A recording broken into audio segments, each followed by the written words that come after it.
रमज़ान का मुबारक महीना करीब आ चुका है। शुगर के मरीज़ों के सिलसिले में ख़ास तौर पर हमको ख्याल रखना पड़ता है कि वो कैसे रोज़े रखेंगे। तो इस सिलसिले में पिछले 20 सालों से हम ये कोशिश कर रहे हैं कि शुगर के मरीज़ ज़्यादा से ज़्यादा मरीज़ रोज़ा रख सकें। अस्सलाम वालेकुम, मैं हूं डॉक्टर नजीब फ़हमी। आप सबको रमज़ान मुबारक। और आज हम देखेंगे कि शुगर के मरीज़ वो कौन कौन से मरीज़ हैं जो रोज़ा रख सकते हैं और उसमें क्या क्या एहतियात हमको करनी पड़ेगी। तो इस सिलसिले में मैं आपको 5 पॉइंट्स के तहत इन तमाम चीज़ों के बारे में तफसील से बताऊंगा। वो कौन से 4 नमूने के मरीज़ हैं जो अलग अलग तरीक़े से रोज़ा रख सकते हैं और वो कौन सी 5 बातें हैं जिन पर हम गौर करके अपने रोज़ों को और अपने रमज़ान को ज़्यादा से ज़्यादा जिस्मानी लिहाज के साथ साथ रूहानी लिहाज के साथ साथ जहनी लिहाज से भी मजबूत बना सकते हैं। मैं आपको बताऊं कि वो कौन से 4 मरीज़ हैं, अलग अलग कैटेगरीज़ हैं जिनको रोज़े के सिलसिले में अलग अलग एहतियात करने की ज़रूरत है। सबसे पहले वो मरीज़ हैं जो समझ लीजिए कि वो रेड कैटेगरी में आते हैं। इनका मामला ये है कि ये 4 डोजेस इंसुलिन के लेते हैं, सुबह खाने से पहले, दोपहर खाने से पहले और शाम खाने से पहले, और रात में सोते हुए 10 बजे एक इंसुलिन लेते हैं। ये टाइप 1 डायबिटीज़ के मरीज़ हैं, यानी इनको सिर्फ इंसुलिन लगता है, इंसुलिन के सिवा इनके पास दूसरा चारा नहीं है, ये गोलियों से कंट्रोल नहीं हो सकते। ऐसे मरीज़ों के लिए रोज़ा रखना तकरीबन मुश्किल है। लेकिन अगर डोज़ कम है और ये लोग अपना शुगर कंट्रोल मेंटेन कर पाते हैं, 2 इंसुलिन देकर इनका शुगर कंट्रोल किया जा सकता है अगर, तो ये लोग रोज़ा रख सकते हैं। देखा गया है कि टाइप 1 डायबिटीज़ के 30% मरीज़ आमतौर पर रोज़ा रखते हैं, और टाइप 2 डायबिटीज़ यानी जो लोग गोलियों से अपना शुगर कंट्रोल करते हैं वो लोग तकरीबन 70% लोग रोज़ा रखते हैं। लेकिन हमारी ये कोशिश रही है पिछले अपने प्रैक्टिस के दौरान के ज़्यादा से ज़्यादा लोग रोज़ा रख सकें। लेकिन ये जो फर्स्ट कैटेगरी है, इनको बहुत एहतियात करने की ज़रूरत है। बहुत बारीकी से देखना पड़ेगा कि अचानक शुगर बहुत ज़्यादा बढ़ जाएगा अगर, तो मसाइल पैदा हो सकते हैं, अगर कम हो जाए तो मसाइल पैदा हो सकते हैं। अल्लाह ताला ने हमको आसानी दी है कि जो मरीज़ रोज़ा नहीं रख सकते वो फ़िदिया देकर रमज़ान के इन रोज़ों का पूरा फ़ायदा उठा सकते हैं, तो वो लोग इस रास्ते को अपना सकते हैं। उसके बाद दूसरी कैटेगरी के जो लोग हैं, ये वो लोग हैं जो पहले गोलियां खाते थे लेकिन शुगर कंट्रोल नहीं होने की वजह से आजकल इंसुलिन ले रहे हैं। हो सकता है ज़्यादातर लोग इनमें जो हैं वो 2 टाइम इंसुलिन लेते हैं या 3 टाइम इंसुलिन लेते हैं, सुबह खाने से पहले, शाम खाने से पहले और रात में 10 बजे सोते हुए बेसल इंसुलिन। इन लोगों के सिलसिले में ये किया जा सकता है कि गोलियों के साथ साथ ये लोग जो इंसुलिन ले रहे हैं, इनमें कुछ गोलियों के सिलसिले में ख़ास ख्याल रखने की ज़रूरत है। वो है सल्फोनिलूरिया, यानी ग्लिकलाजाइड, ग्लिबेनक्लेमाइड और ग्लिपिजाइड, प्लस सबसे ज़्यादा आम इस्तेमाल होने वाली जो चीज़ है ग्लिमेप्राइड। ये गोली के सिलसिले में आपको बहुत एहतियात और ध्यान देने की ज़रूरत है। आपके डॉक्टर से मशवरा करके इन गोलियों के डोसेस को बहुत सलीके से सेट करना पड़ता है। इनको अगर हम सुबह ले लेते हैं, सहर में लेते हैं, तो दिन भर ये शुगर बहुत तेज़ी से कम करती हैं, बहुत ज़्यादा कम करती हैं, तो इनको कंट्रोल करना दुश्वार हो जाता है। आपके शुगर के लेवल की बुनियाद पर इन गोलियों के डोसेस और इंसुलिन के डोसेस हमको तय करना पड़ेगा। उसके बाद तीसरी कैटेगरी उन लोगों की है जो सिर्फ़ और सिर्फ गोलियों पर अपना शुगर कंट्रोल कर रहे हैं। गोलियों पर शुगर कंट्रोल करने का मतलब ये है कि उनको सिर्फ गोलियां लगती हैं, वो लोगों का वज़न ज़्यादा था इसलिए सिर्फ गोलियों से उनका कंट्रोल हो रहा है। ये भी टाइप 2 डायबिटीज़ के मरीज़ हैं। इन लोगों के सिलसिले में मैंने जो बताया कि सल्फोनिलूरिया, ग्लिपिजाइड, ग्लिबेनक्लेमाइड, ग्लिमेप्राइड, ये तमाम गोलियों को आपको कंट्रोल करना पड़ेगा, इनका डोज कंट्रोल करना पड़ेगा ताकि आपका शुगर सलीके से कंट्रोल भी रहे, ना बहुत ज़्यादा बढ़े और ना बहुत ज़्यादा कम हो जाए। चौथे ग्रुप के जो लोग हैं वो लोग जिन्होंने अपना शुगर ग़िज़ा की तब्दीली, ग़िज़ा की एहतियात और वर्जिशों के ज़रिए से कंट्रोल किया है, इन लोगों के लिए तो कोई मसला नहीं है, बल्कि रमज़ान इनके लिए बहुत बड़ी नेमत के तौर पर काम करेगा, क्योंकि लंबे वक्फे तक भूखे रहेंगे, जिसकी वजह से इनका शुगर कंट्रोल करने का मामला तेज़ी से ठीक हो जाएगा। इस तरह से आप देखिए कि ये 4 कैटेगरी के जो शुगर के मरीज़ हैं, इनको अपनी तौर पर एहतियात करना चाहिए। सबसे बड़ा मसला जो शुगर के मरीज़ों के लिए रमज़ान के दौरान आ सकता है वो उनका शुगर का बहुत ज़्यादा कम हो जाना। ये इंतहाई डेंजरस है, यानी जिसको हाइपोग्लाइसीमिया कहते हैं। इसकी वजह से इंसान के दिमाग को, आँखों को और किडनीज़ को बहुत ज़्यादा नुकसान पहुँचने का डर होता है। आदमी के दिमाग को नुकसान इस तरह पहुँच सकता है कि वो बेहोश या कोमा में जा सकता है। इसलिए अपनी शुगर के लेवल को देखना ज़रूरी है। HbA1c करवाएं आप, ताकि 3 महीने का एवरेज हमको निकल सके। जिनका HbA1c 7 के नीचे है, ये टेस्ट के ज़रिए से फिर हम शुगर कंट्रोल अच्छी तरह होने की वजह से रोज़ा रखने के सिलसिले में बात कर सकते हैं और उस सिलसिले में अपना कदम उठा सकते हैं। फिर अगर ये हो गया कि डोज कम करने की वजह से शुगर बेतुका बढ़ जाए, अगर 300 के करीब चले जाए, 300 से ऊपर चले जाए, तो ऐसे मरीज़ों को बहुत ज़्यादा प्यास लगने लगती है, बहुत ज़्यादा पेशाब होने लगता है, जिस्म से पानी कम हो सकता है, फिर खून गाढ़ा होकर थ्रोम्बोटिक कॉम्प्लिकेशंस यानी खून गाढ़ा होने की वजह से हार्ट पे असर आ सकता है या ब्रेन पे असर आ सकता है। तो ऐसे मरीज़ों का जिनका शुगर बहुत तेज़ी से बढ़ रहा है, उन लोगों के लिए भी बहुत एहतियात की ज़रूरत है, बहुत सलीके से इस फैसले को लेना पड़ेगा कि हम रोज़ा रख सकते हैं या नहीं रख सकते। तो हम फिर कैसे देखेंगे कि भाई हमारा शुगर किस हद तक जा रहा है? तो हमको 4 मरतबा कम से कम शुगर चेक करना ज़रूरी है।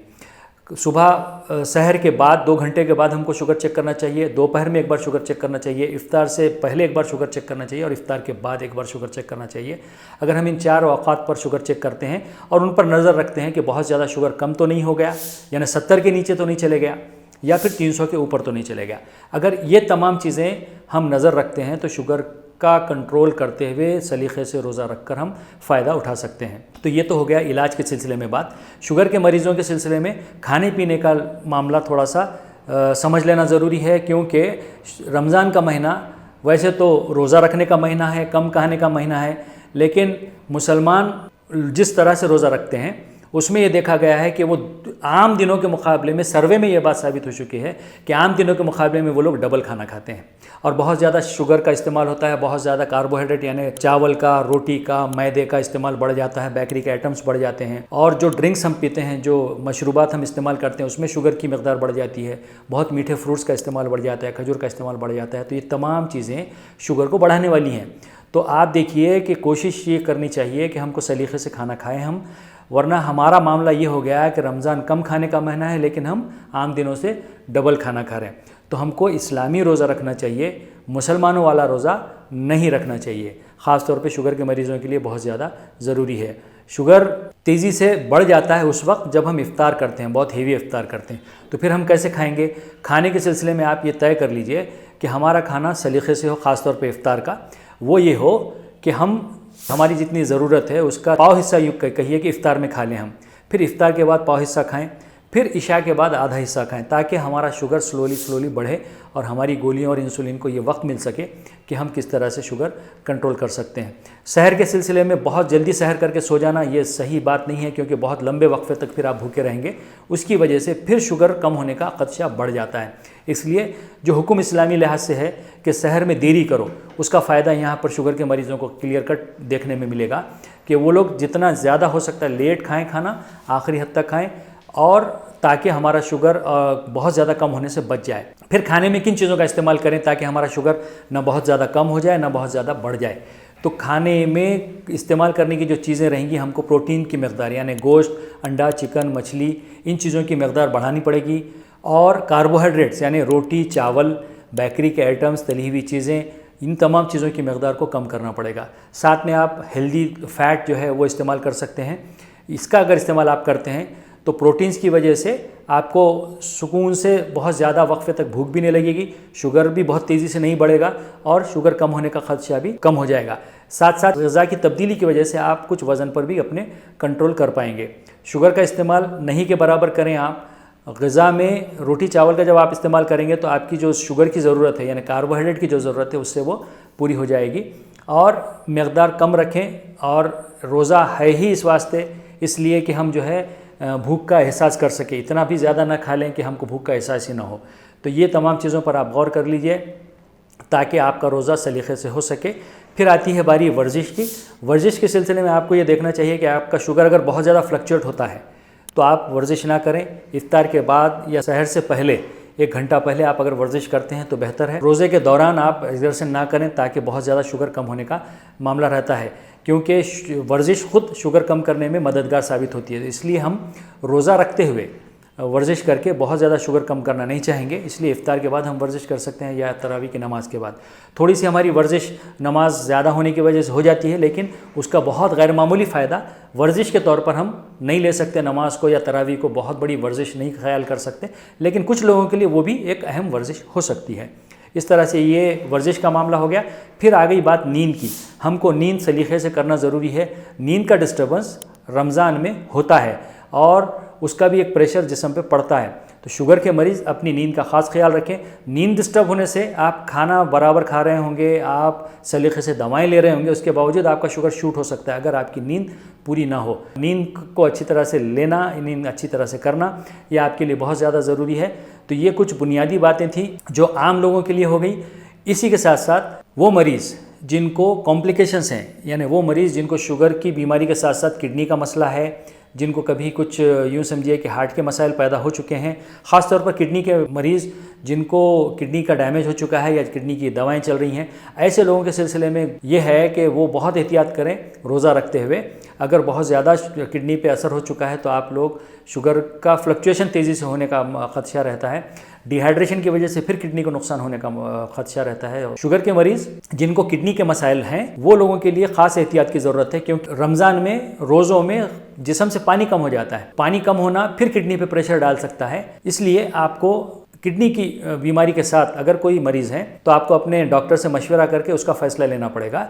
इसलिए एहतियात करनी चाहिए कि अगर किडनी की बीमारी ज़्यादा आगे बढ़ी हुई है तो आप एहतियात करें ताकि आप डिहाइड्रेट होकर फिर किडनी को नुकसान ना पहुँचाएँ। साथ साथ वो ख़वातीन जो हामिला हैं, प्रेग्नेंट वीमेन जो हैं, उनके सिलसिले में ये है कि वो अगर पहले रोज़ा रख कर देखें, आसानी से अगर रोज़ा उनका हो रहा है, उसमें शुगर बहुत ज़्यादा कम नहीं हो रही या बहुत ज़्यादा शूट नहीं हो रही, तो वो लोग रोज़ा डेफिनेटली रख सकते हैं।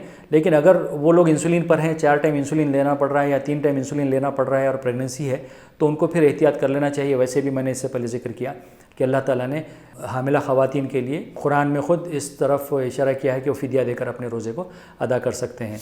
तो ये मुख्तलिफ़ ग्रुप्स हो गए शुगर के मरीज़ों के जो अलग अलग तरीक़े से अपने रोज़े को रख सकते हैं। अल्लाह ताला से दुआ है कि हमको इस रमज़ान से बहुत ज़्यादा फ़ायदा उठाने की तौफ़ीक़ अता फ़रमाए, इसके जिस्मानी, रूहानी और नफ्सियाती फ़वाइद से हम सबको सरफराज करें। शुगर के जो मरीज़ हैं आपके जान पहचान के लोगों में, ख़ानदान में, तो उन तक ये वीडियो पहुँचाइए ताकि उनको रोज़ा रखने में आसानी हो सके और अपने डॉक्टर से मशवरा करके अपने डोसेस एडजस्ट करके ज़रूर रोज़ा रखिए। अल्लाह आपके रोज़ों को कबूल करे और हमारे लिए रमज़ान ज़्यादा से ज़्यादा फ़ायदे का रमज़ान बना दे। आमीन।